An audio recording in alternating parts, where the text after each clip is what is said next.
So we're talking about Unspoken today, which is showing at the BFI Flair Film Festival. We are Boys on Film. I'm Phil. I'm joined by Raj. So this film is written, directed and produced by Jeremy Borison.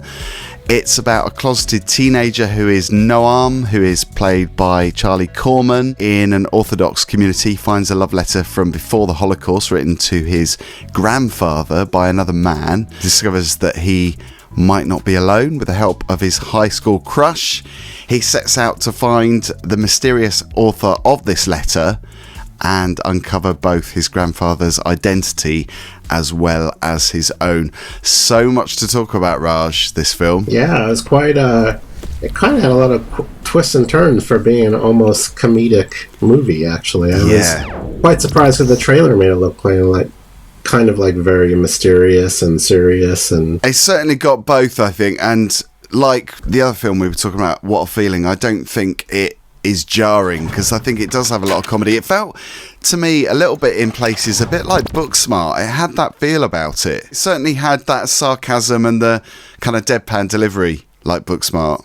Yeah, and I like just the way everything sort of unfolded, and it was kind of like, a mystery of who his grandfather was. And just when you sort of know where the story is going, it kind of doesn't go there, and you're like, oh, it's really more of a movie about self-discovery through investigation, really. Through history as well. I mean, when you think about it, homosexuality wasn't decriminalised in Germany until over 20 years after World War II. So there's that to think about. And when you do think about that, the story that is in this movie does make it more poignant, and it's certainly more powerful. I mean, that alone is powerful, but when you think about that as part of the movie, there were gay men that were liberated from concentration camps and then put straight back into jail to continue the rest of their sentences.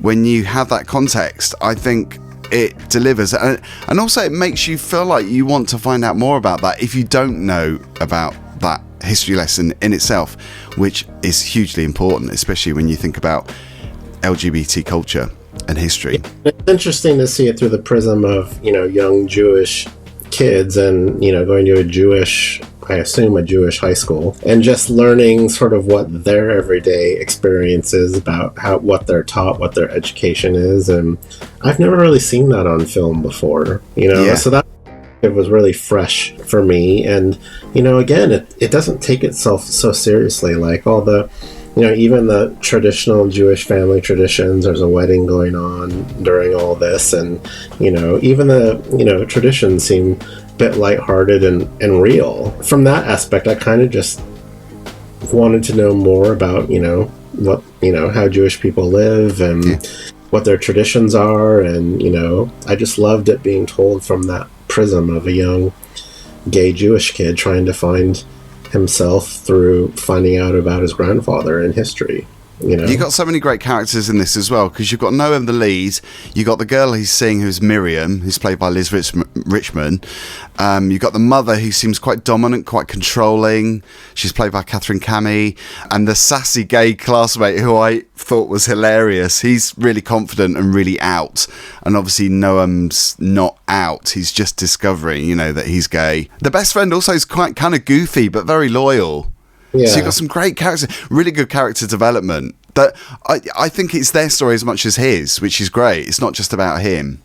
Yeah, and you've got the sister too, who's very encouraging, and even down to the stern teacher at the high school. They all were just such interesting portrayals, and I feel like I learned a little bit watching this film. Although it was a great story, I definitely learned a little bit watching it. So totally, I love that scene with the sister who's getting married, and it's at the wedding, and she embraces him and says, I think it was kind of a nod to him that she knew that he was gay, because she said, I hope you find the person, whoever that is, which I think is her saying, I'm fine with it, which really got to me. I was kind of choked up by that, because I thought that was really sensitive.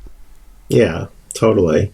And it's interesting too, the way that that Noam is. I feel like he's very popular at the school he goes to, and as things progress and he starts to find out more and more about the Holocaust and and the investigation and his grandfather, you see those walls sort of start crumbling down to the point where he actually can come out, but he's a different person when he does it, Yeah. And all the parodies about other gay people in his life, start to really reveal themselves. And it's very layered movie. Yeah, totally. A simple little comedy is very layered. The performance is great as well. Charlie Korman, I thought, was terrific in the lead role. He's really believable and really lovable as well. He's a likable character. So you really want his relationship to work with his classmate Jonah, but obviously he has a relationship with a girl as well who is kind of upset that he's not taking it further because he's still trying to figure out who he is. So that's really nice, because I think a lot of people will identify with that difficulty, because you don't want to upset female friends that you have. You're trying to obviously figure out who you are and your sexuality. So I think it does cover that quite well. And I think the story is quite close to the filmmaker's heart as well. He was raised in a modern Orthodox Jewish community as well in Cleveland, Ohio. So that does come across that it's someone who understands that lifestyle. Yeah, and these are the sort of gay stories that we need nowadays, because there's so many coming out stories, and they're kind of like cookie cutter, and we've seen them all now. And for me, just to see something fresh, something that educated myself a little bit, something that was funny, digestible, but I came out with a new perspective on a sect of gay life that probably you and I would never really know much about if it wasn't for great little films like this. So yeah, absolutely. I would completely agree. I did cry a couple of times. I'm not ashamed to admit that. I thought it was really moving and powerful. I'm going to go for 4 stars. I thought it was a great movie. Yeah, I'm going to go for 4 stars as well. I wanted a little bit more, especially towards the end, and I wanted a few more plot lines explained, but it's definitely a 4 for me. I was going to ask you about that ending, because I thought it was the perfect way to end this film, because like you said, it does twist and turn, and it doesn't go down the predictable route as well. And I liked it for that, because it felt more real. It felt like that's what life is like. Life does ask you questions. So it's not this kind of tidy, rosy package. It's, life isn't like that. I think they need to tell a follow-up story about Jonah and his relationship, because I'd love to see that. Been very interesting, so I'm here for it. So it's called Unspoken. Fantastic film at the BFI Flair Film Festival. If you do catch it, let us know. Drop a comment down below. Don't forget to like and subscribe and follow our other Flair coverage, and we'll see you on the next video.